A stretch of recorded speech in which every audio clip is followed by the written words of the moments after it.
Do you know what day it is? It's $10 dinner day. Oh yeah, oh yeah.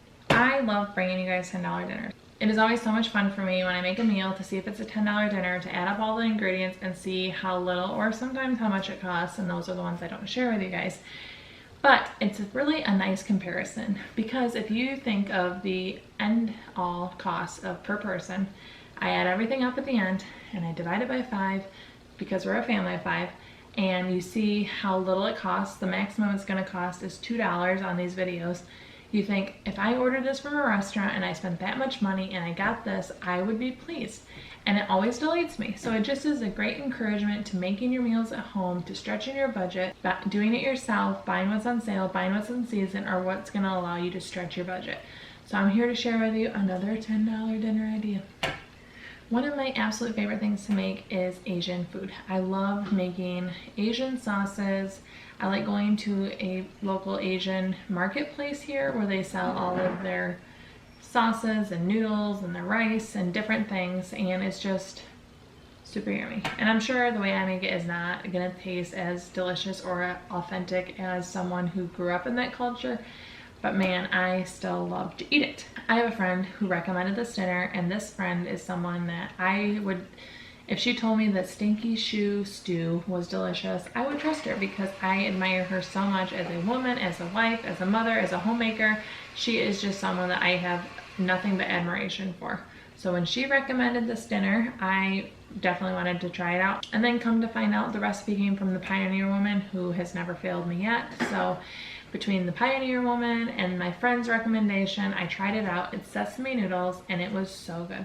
So I'll share the link below to the actual sesame noodles. I ended up doubling the sauce because I made a pound of noodles instead of 3/4 of a pound as she suggested in the recipe. And then I also made an entire pot of stir-fry veggies, which if I'm gonna make Asian noodles, I'm definitely putting veggies with it because there's no better combo. And then I also made frozen egg rolls. So you're gonna see all of that together, how much, or should I say how little it costs, and how it came together. So here are the non-sauce ingredients. I'm using Great Value Deluxe Stir Fry Veggies. I actually really love that pack, and because we are such big fans of baby corn, we didn't want to leave those out.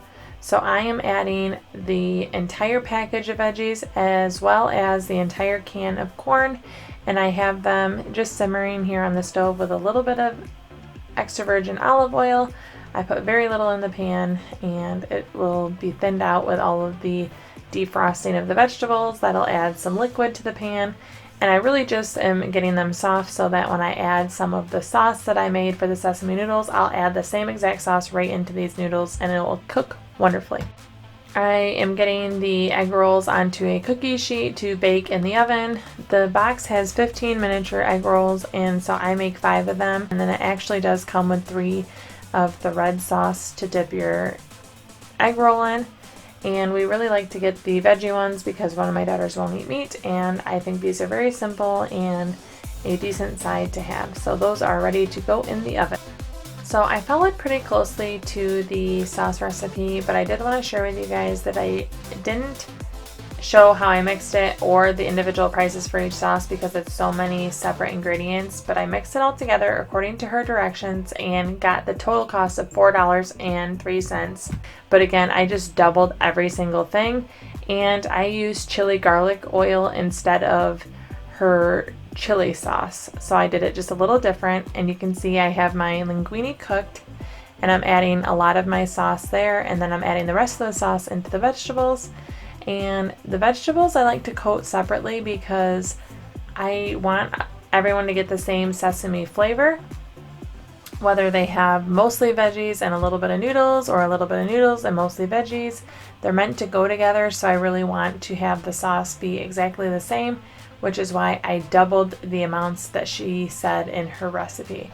And one other difference that I'll note on my sauce is she mentioned using canola oil, and I don't keep canola oil in my pantry, so I just used the EVOO instead. So it worked really well. I would probably next time, I'm guessing canola oil is a little less expensive than extra virgin olive oil. That would have cut down on my costs, but I ended up just using what I have on hand, which is very normal for me. And these noodles, I really wish you could smell them. They look so plain, but they were so good. But the vegetables are actually appealing to look at because of all the bright colors. And here's how I plated it. I have the noodles with all of the veggies on top. All of my family will eat veggies on Asian dishes. It's like magic. You put a little bit of the Asian flavor and suddenly vegetables rule. Okay, so this is a vegetarian meal, which my not meat eater loves, right? Yes. So, what do you give this on a scale of 1 through 10? 9.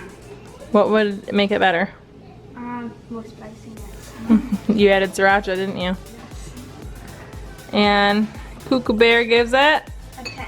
Woohoo! Well, I guess you wouldn't change anything, would you? Sesame oil. If sesame oil is not something that you keep in your fridge, you need to. It is the best smelling oil. I love cooking with sesame oil.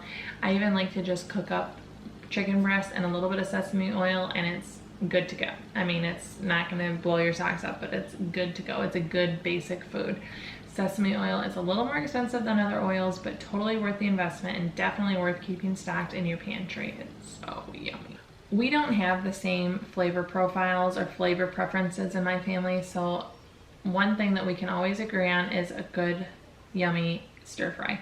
We love Asian sauces, we like spice, we love veggie stir fries, and we always make them meatless, almost always, and it's something that everyone in my family can get on board with. It gets us all to eat lots of veggies, and usually we don't have much leftovers if I make this meal, and if we do, we're fighting for them the next day.